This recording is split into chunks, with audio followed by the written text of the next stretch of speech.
All right, so if you're a PhD student, you already know this. Time management isn't just some nice-to-have skill. Nope, it's a full-on survival mechanism. And it's probably one of the biggest things stressing you out. So the real question is, how do we actually get it right? Oof. Does that hit a little too close to home? It's a cycle so many of us get trapped in. We make these beautiful, ambitious, color-coded plans, and we're totally convinced this is the week it all comes together. And it feels amazing for about a day. Then reality kicks in, and suddenly that helpful plan starts to feel less like a roadmap and more like a weapon you're using against yourself.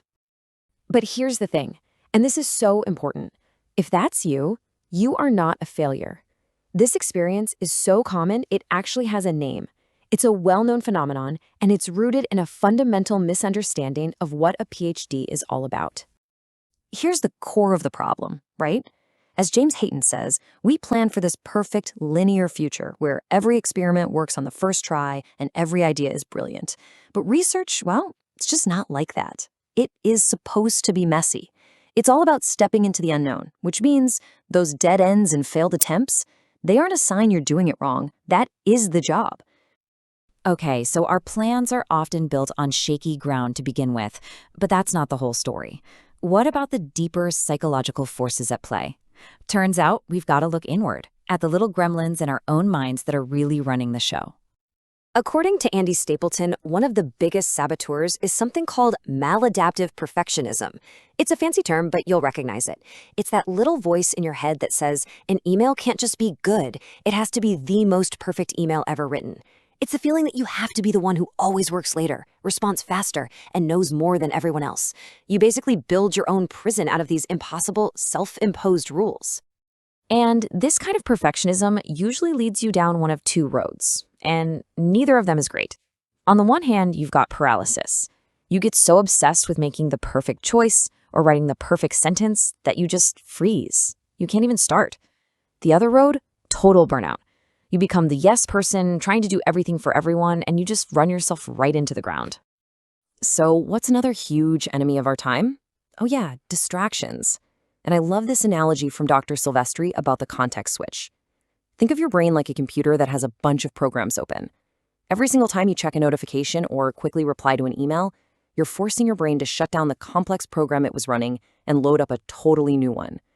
Doing that over and over is mentally exhausting, and it wastes a ton of time and energy. It's also really important to remember that procrastination isn't simple. It's not just about being lazy.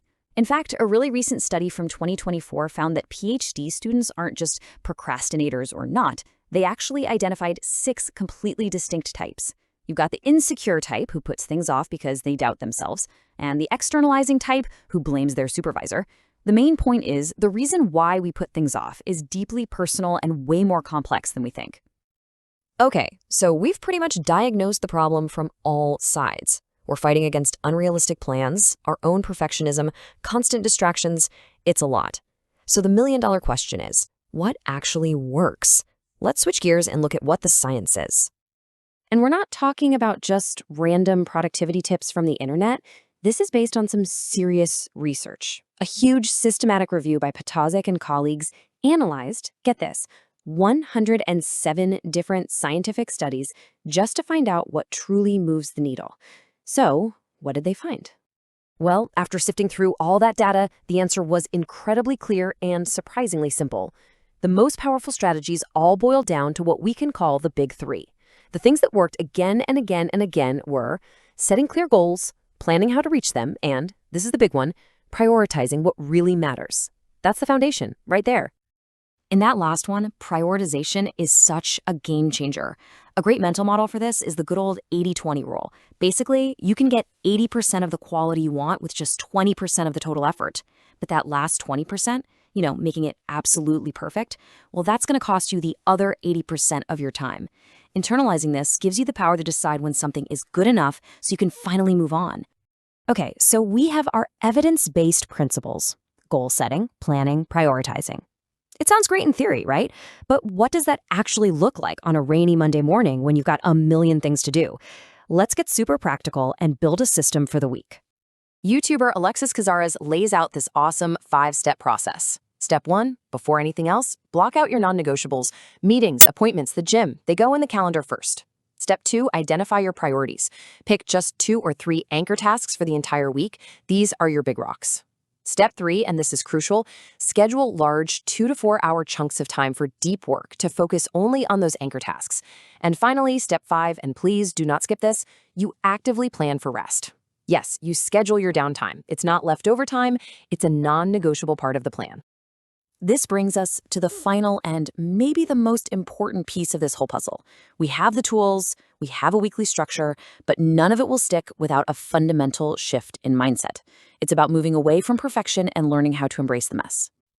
James Hayton suggests we need to think about our work in 2 different modes. First, there's exploratory mode. This is when you're just trying to understand a problem. You're allowed to be creative, to make mistakes, to hit dead ends.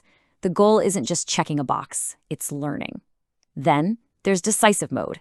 This is what you switch into when a deadline is getting close. You narrow your focus, you make choices, and you get the thing done. The real secret is knowing which mode you need to be in, and not judging your exploratory time as being unproductive. It's essential. So at the end of the day, a successful PhD isn't about maintaining some perfect rigid schedule, it's about building a sustainable process. This means you start measuring your day not by the number of tasks you ticked off a list, but by the quality of time you spent thinking about a hard problem. It means having the guts to slow down to actually think. And it absolutely means protecting your time to rest and recharge because, let's be honest, a burnt-out researcher is an ineffective researcher. And that really reframes the whole challenge, doesn't it? Instead of chasing this illusion of perfect control, what if we focused on building a resilient, flexible, and human-centered way of working? Because that's the path that lets us not just survive our PhDs, but actually genuinely thrive.